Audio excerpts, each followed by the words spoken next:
Dr. Dixie Button is a James Island native, an educator, a former James Island town administrator, and now a Republican candidate for South Carolina House District 116.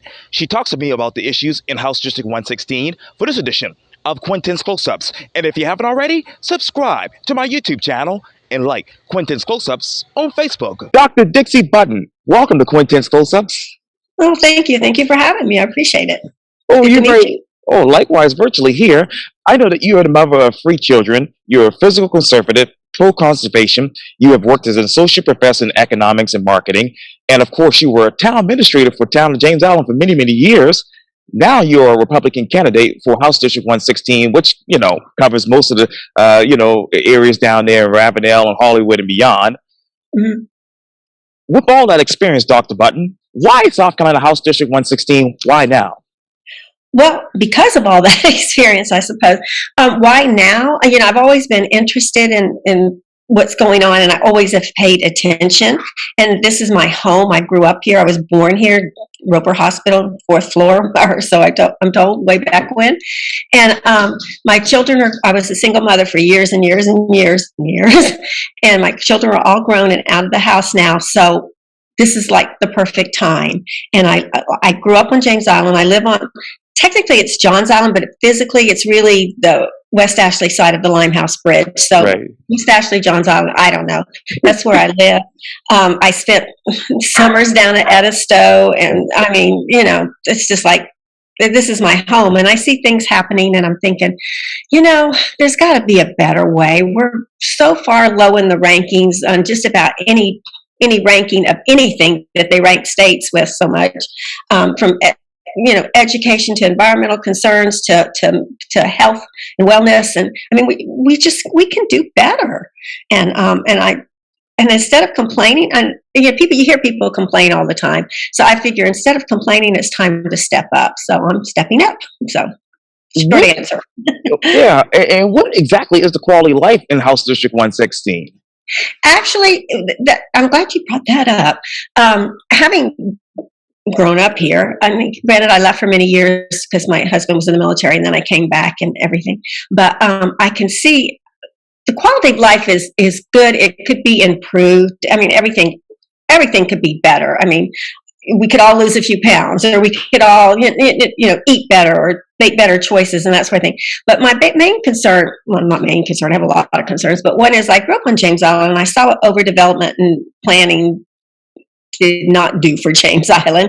And it's still a beautiful place, don't get me wrong, but I see it happening. It's encroaching on the rule, and rule is good and bad depending on your perspective. And we have these urban growth lines and stuff like that to conserve the environment and the land. And we have land conservation banks and that people can put their properties into if they want to. And I just don't want to see... Growth is good, development's good, but it needs to be planned. I'd like to see like a village concept or a village atmosphere. I'd like to see jobs for people. And I know the unemployment rate is really low right now, and there's companies are screaming to hire people, but what are the jobs that they're hiring them for? They're not there are some high-paying jobs, but the really high-paying jobs, they can't find people here in the Low Country that have the technical skills to fill them. There's a skills gap, in other words. And I'm not talking jobs that require master's degrees or anything like that. I'm talking more in the trades and things like that pay really, really well, but you've got to have the skills. So, and I talk to people, like I said, I grew up here. I've talked to people all over, and the quality of life is good, but it could be better. It could be a lot better in a lot of instances. And that doesn't mean development. That means protection and care for our environment around us. That means opportunities for higher paying jobs. And stop me if I'm rambling here, because I get kind of passionate about this kind of stuff. And if you ask somebody, can they pay their bills? Most of the time they say, well, I'm living paycheck to paycheck. And that doesn't matter what income bracket you're in. A lot of people are living paycheck to paycheck. And I get that. But I don't, I guess to sum it all up, I'm looking for better, higher paying, better paying jobs for people while conserving the environment. I'm not opposed to development, but I think we need to plan it properly and not just this haphazard, put slam apartment complex on 1 acre of land. You know, the land densities are a real concern of mine too. We're losing some of that feeling, I guess, of the low country. How do you grow South Carolina House District 116 with smart growth? You plan it, and it's not just some people say, well, that's not a state issue. Well, it is, because a lot of the funding comes from the state for a lot of these things. So it is a state issue. Yeah, the county or the city might be the ones spearheading the project or managing it. Like right now in Johns Island, we have this big thing going on the main road corridor, and they have segments A, B, C, and what have you. And it's they've had a lot of public hearings, and we're getting a lot of good information. You know, Alt A for main road corridor seems to be I've looked at them all, and yeah, that does seem to be the best. And they want to put traffic circles in. Traffic circles are good. I mean, they're really good, and the traffic is really horrendous here. And I think that will help. Of course, it will take years to get constructed and implemented and all that sort of thing and put into use. But we got to start somewhere. And like I said, the county might be managing it, but a lot of them, you know, we have the state infrastructure bank for big projects like 526 and things like that, which I don't know what's happening there. But in case you're wondering, I am for 526. Well, let me jump right into it, Dr. Buxton. The cost of 526, as far as the extension that is over Johns Island, is now $2.5 billion. Tell me about it. Yeah, the South Carolina. Oh no, you're good. South Carolina Department of the Transportation Secretary Christy Hall, as you know, says the previous estimate for the extension is outdated, and a lot of things contribute to the new price tag for that particular project. Then, what are the current market conditions for construction here in the Low Country, particularly in your district? Mm-hmm. What market conditions? Yes, ma'am. For construction, yes, ma'am. As far as costs go? Yes. Oh, yeah. For construction costs. Yes, ma'am. Yeah. Well, you know, we have 8% inflation right now. So today the costs are higher than they were yesterday, and tomorrow they'll be higher than they are today. So the sooner we get started, the better. Or we can wait for the coming recession later this year and early next year and start then, and the costs will fall back down. I'm being a little facetious here when I say that.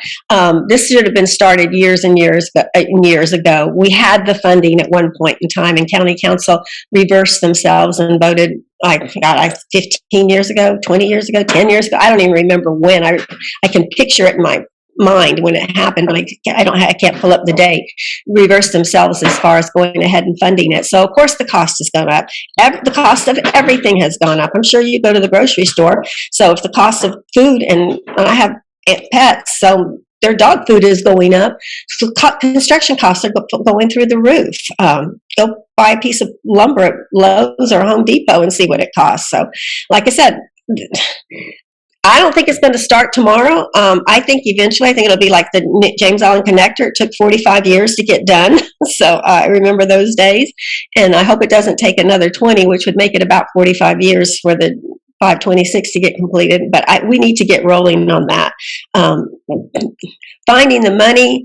There's the state infrastructure bank, the county, there's matching funds here. I imagine there's some federal grants. I haven't looked into that aspect of it. It just really pains me because I know at one time the funding was there.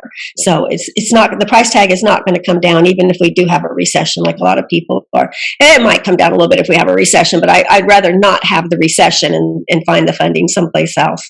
So, did I answer your question, or did I talk around it? Oh, no. And, as you know, the James Island Connector was constructed and finished in 91, 92. Yeah.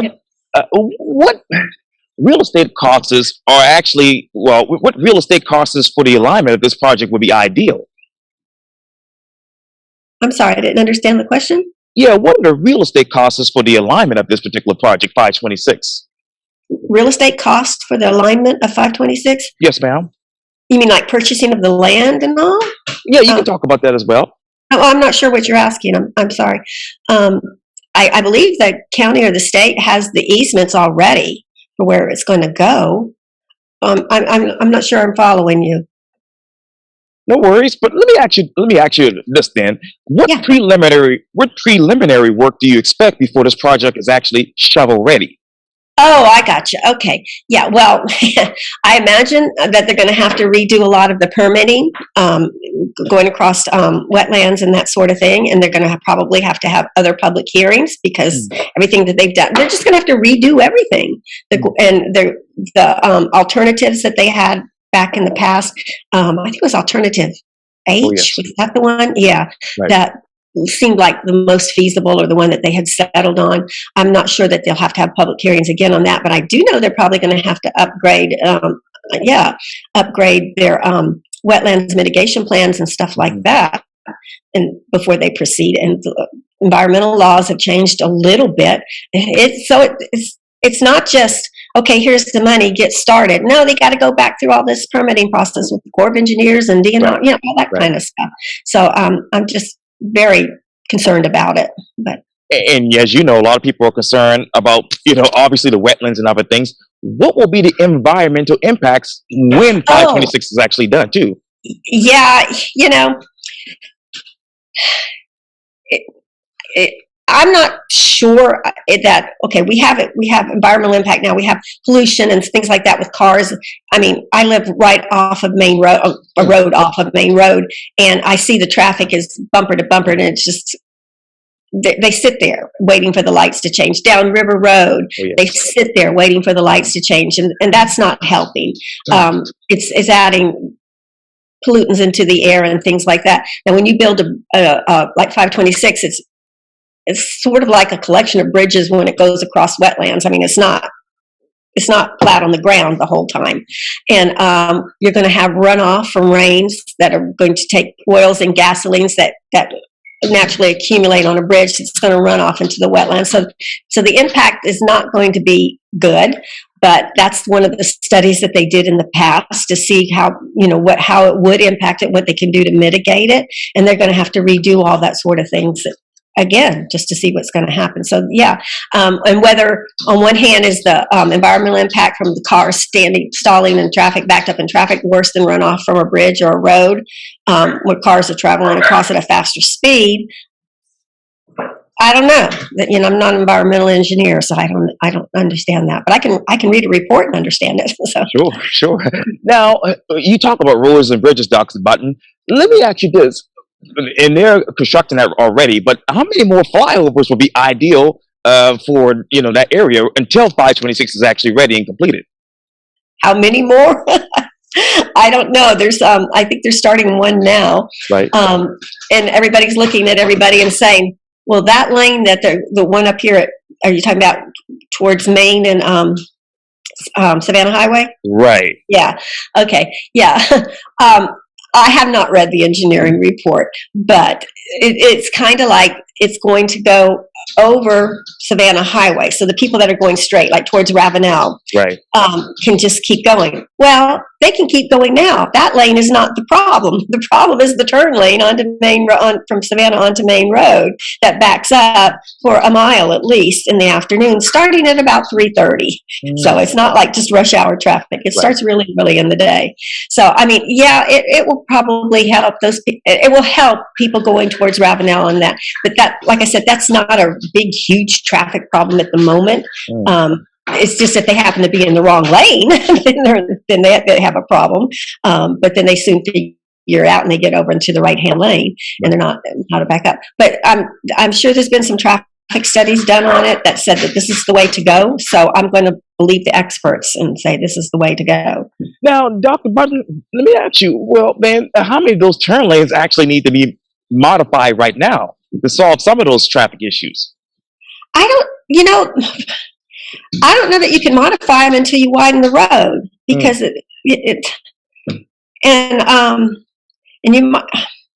I wish I was a traffic engineer and I would have a better answer for these things, But and I drive, I know exactly what you're talking about. But if you're turning from a single lane road turning off of Savannah Highway onto Main Road is a 2-lane road. Right. Yeah, I know they have plans to.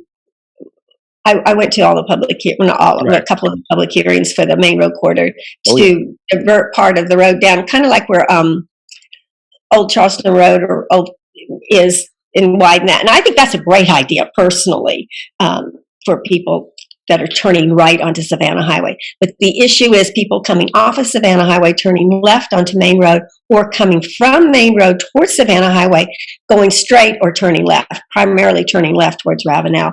And there, the land is, I don't know where they could put it, but that would be a great idea to, when it gets to the end, to have 2 turn lanes turning left in the meanwhile onto Savannah Highway from Main Road. And how many of those traffic circles are actually needed in that area until, they can widen the road? I don't know. They're going to put some down on, I think it's a Main and Maybank or Main and River. Right. Yeah. I have been in other cities where they've had traffic circles in really highly trafficked areas. It's scary. It really is. You have 2 and 3 lanes of traffic, like the traffic circles you see like in Mount Pleasant and whatever. That's just 1 lane going around the traffic circle. But when you have 2 lanes and 3 lanes going around the traffic circle, it gets a little, whoa, where am I going, kind of thing. But somebody smarter than me, I suppose, has done the study on it and figured it out. But if it will help Main Road and Savannah Highway, if they can help Main Road and Savannah Highway, that'll alleviate a lot of the problems down at Main Road and River. Because it gets backed up getting to Savannah Highway. And that's why Main Road and River Road going towards Savannah Highway gets backed up, because the intersection at Savannah Highway and Main Road is the choke point, where the reason that we have choke points at River and Main and Maybank and Main. And anyway, okay. Did I answer that question? I think I did. Oh, no worries. And that brings me to my next question, Dr. Button. What has been the most important thing that has changed in House District 114 in the past, 4 years? The most important thing has been growth. People are moving here. And what is happening is if you look, and it's not just Johns Island, it's down towards Ravenel and Hollywood. Sure. There's new subdivisions going up everywhere, and so people are moving. And lots of people that I knew that I grew up with on James Island got tired of James Island. James Island's still beautiful. It's my home. Where your parents were and where you were born and raised is your home, but it's not as beautiful as it used to be. And a lot of people I went to high school with, I went to James Island High School, have moved out. They've moved to Johns Island. They've moved to Ravenel. They've moved down to Hollywood and Megget. Lots of people have moved to Megget because they want what we had. They want for their children and their grandchildren what we had on James Island, and it's the overdevelopment, not overdevelopment, but there's more and more people moving. It's not just migration from James Island everywhere, but people coming to Charleston say, "Oh my, look at Hollywood, look at Megget. It's beautiful out here," and it is beautiful. Edisto Island, oh my gosh, is just gorgeous, and so that people are moving there, and we're seeing it everywhere. So. That's a big change. And what happened? Okay, what are the last figures for the population of House District 116? Whoa, that's a good question. I could give you the number of registered voters. It's something like 36,000. I mean, I was astounded when I saw it was that number. Like I was growing up in James Island, I think the total population was 36,000. I have looked at the census numbers. But I cannot remember what they are. I do know the registered voters are around 36,000. That's not households, that's individuals. So households, it would condense it down a bit. So, that brings me to my next question, Dr. Button. What's more important for the district? Building new homes and creating, or, obviously building new homes in commercial space, or rehabbing, expanding, and better utilizing those existing homes? I think it's all about a balance. I really do. There's a lot to be said for rehabbing existing homes and making a walking atmosphere where you live, you can walk to the store, putting in sidewalks, that would be so great, or pedestrian walkways. People talk about bike walkways. Well, those bicyclists scare me too. They go 100 miles an hour down those bicycle pathways sometimes. I'm half joking there about the bicyclists, because I ride a bike too, but not like that, not 100 miles an hour. But pedestrian walkways would be super, so people can walk without having to walk on the edge of the road and hope the cars see them. And I see a lot of that. And I walk on the edge of the road sometimes. more parks would be great. I like the idea of rehabbing homes, though, and not moving, not saying, oh, you want a better house, well, you're going to have to move to the subdivision.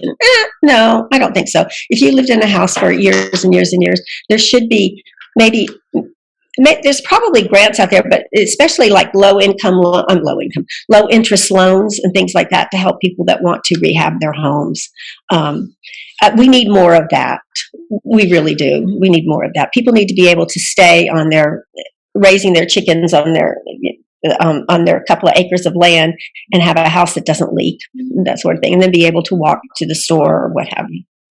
And where exactly in those areas do you need these sidewalks and bike lanes right now? You need them in a lot of places. They're getting ready to build here on Johns Island a pedestrian walkway to extend the greenway or whatever. Yeah, greenway to go across. And there's those of us that live in this neighborhood kind of laugh, and I'm sure they've done a study on it, but we're thinking we have never ever seen anybody walk across the Limehouse Bridge or bike across the Limehouse Bridge, ever.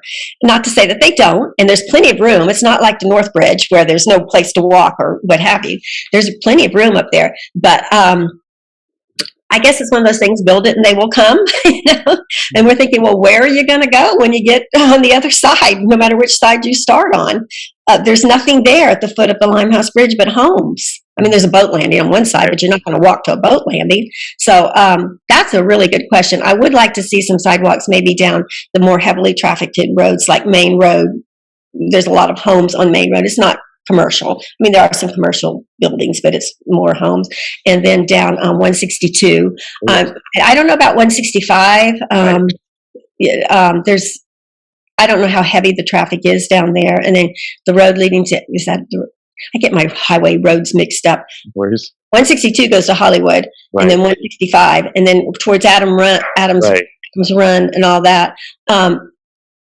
If the people think there's a need there and they want it, I'm all for finding the funding for it. So, but off the top of my head, there's plenty of, it's not a scary road to walk on, but it might be necessary. I'm not sure. So to answer your question, I'm talking around it because I'm not sure. So, and where in the district do you identify and also develop those unique characteristics when it comes to residential, commercial, and mixed use? Where the population seems to be, and I know they've done studies on this, where the population tends to be moving before, developers come in and put up subdivisions, and they do their job, and they put in the infrastructure for the subdivisions as far as water and sewer lines and that sort of thing. There are some requirements for sidewalks, perhaps, on the roads. And where we see the development occurring, that's where we need to start right now. And I think the county's doing a pretty good job with their main road corridor alternatives. In wanting to set up a village center or village concept so that we can get some cars off the road so that people can walk to restaurants and things like that. And where they're starting on Johns Island, I think we're going to see it happening more and more 10, 15 years down the road. I'm not talking next year, but I think we're going to see it happening more and more, especially down towards Edisto. Right. Those sorts of areas. So, yeah. Yeah. Okay. Well, okay. When it comes to the developers, Dr. Button, what other initiatives, or I should say, what other incentives should they bring along with them? As far as helping the community? Yes, ma'am.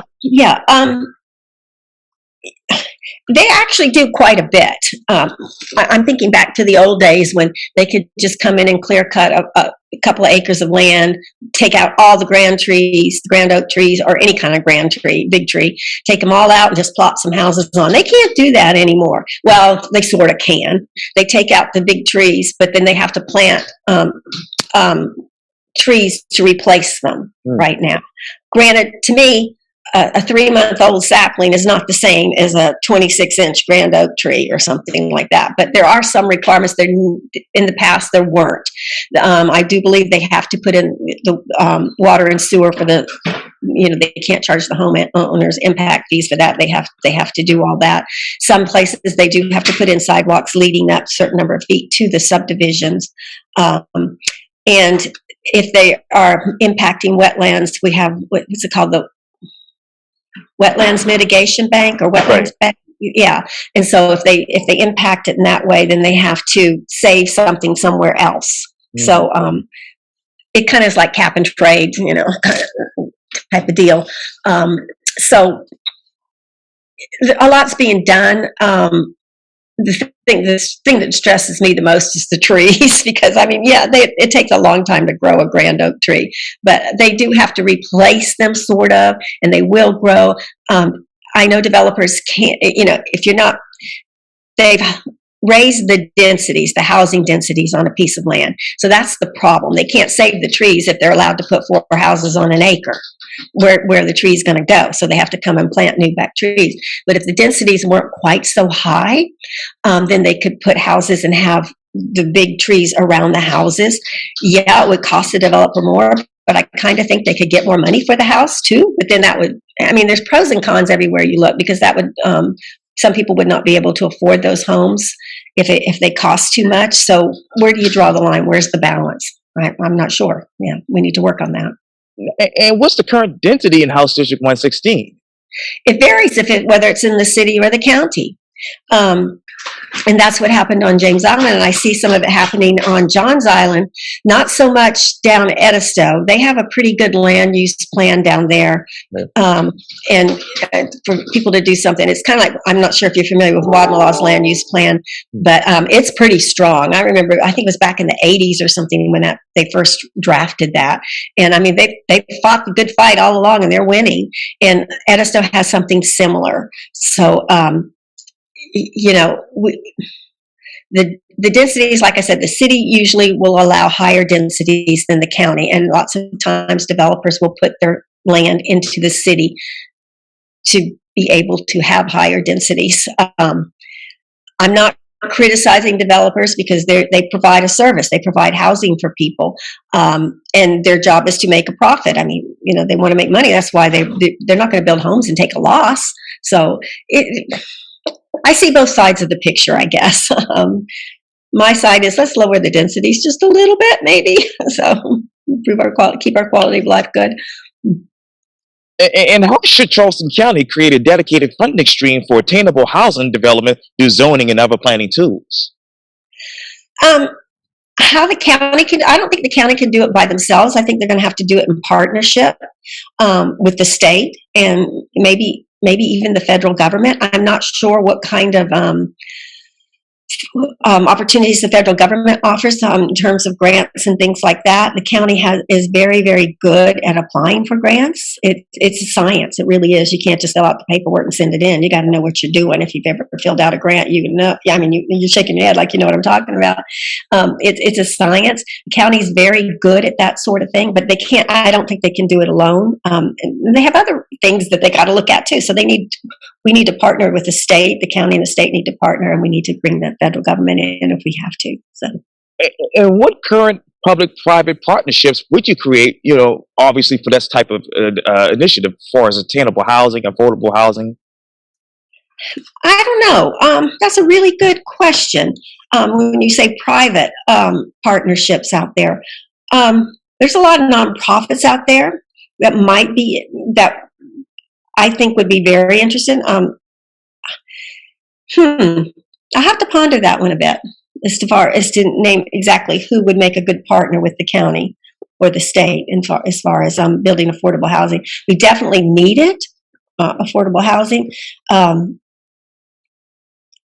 Yeah, I don't know what private entity, what kind of I know there's partnerships out there for quality of life things after the housing gets built, right, which is important too. I would like to see affordable housing go up maybe nearer schools where students could walk to schools and things like that. Don't get me started on the schools.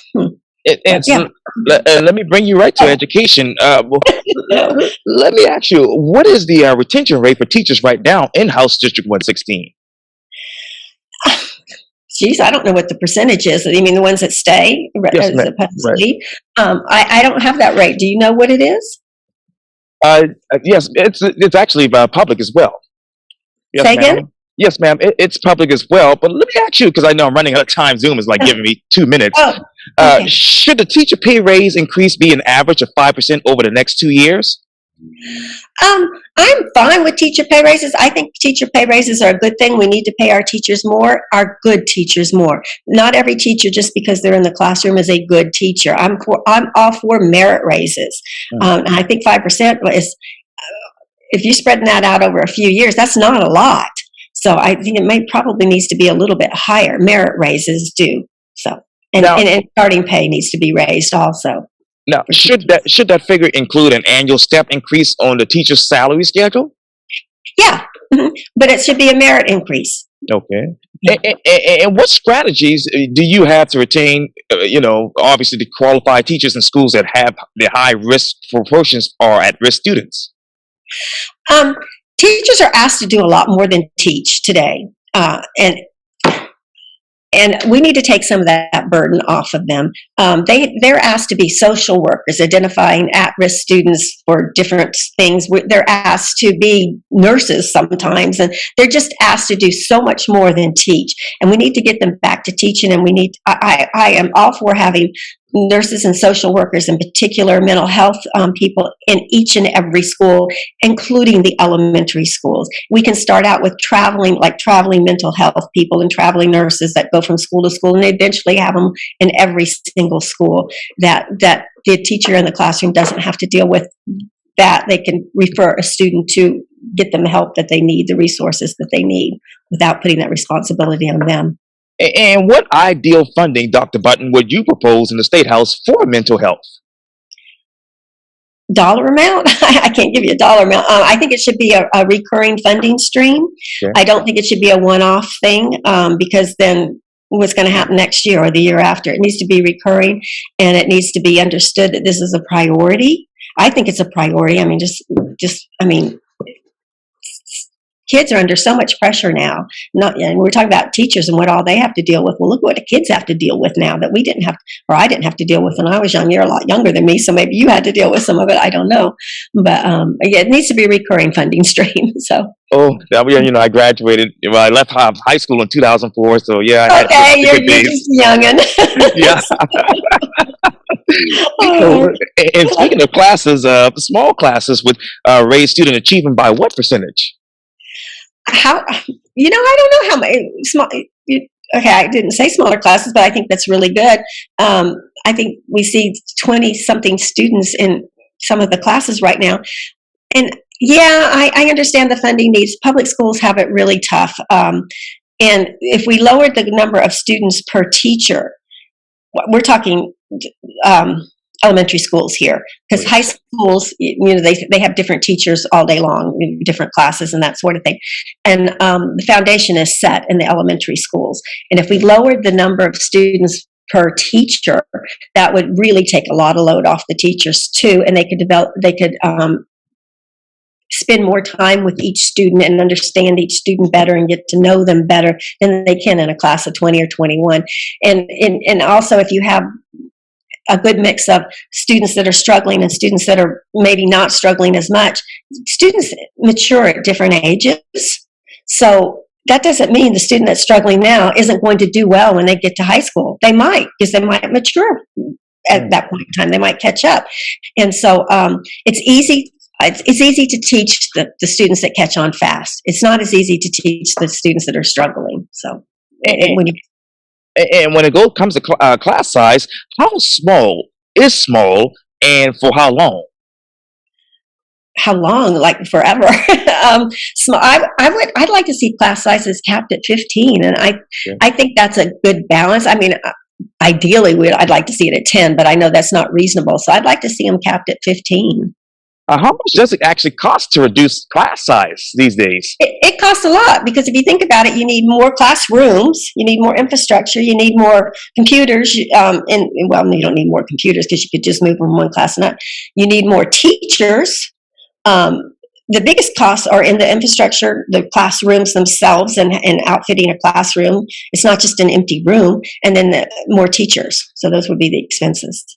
Now, going back earlier to what you say, you talked about, obviously wanting to create jobs. How many people in House District 116 are actually unemployed right now? It's fairly low. I did look at that number about 2 months back, and I don't remember what it was. And it depends on how you define unemployment. Okay.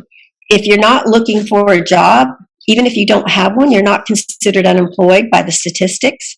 So it's the unemployed numbers are those people over 16 that are actively looking for a job and not able to find one. And that number was fairly low, if I remember correctly. It's something like, what was it? 3.5%, something. It was below the national average. Let's put it that way. So it depends on how you want to define unemployment. But Now, going strictly on the definition, it's fairly low. Now, well, let me ask you this then. How many jobs have actually been lost in House District 116 over the past 2 years? How many have been lost? Yes, ma'am. Oh, I don't think because of COVID and that sort of thing? Right. Yes, ma'am. Oh. I don't have that number. I wouldn't imagine that if they were lost, I would imagine that they have come back by now. And this is purely guesswork. I don't know. There's a lot of rural areas in House District 116, Right. and those kinds of jobs did not go away.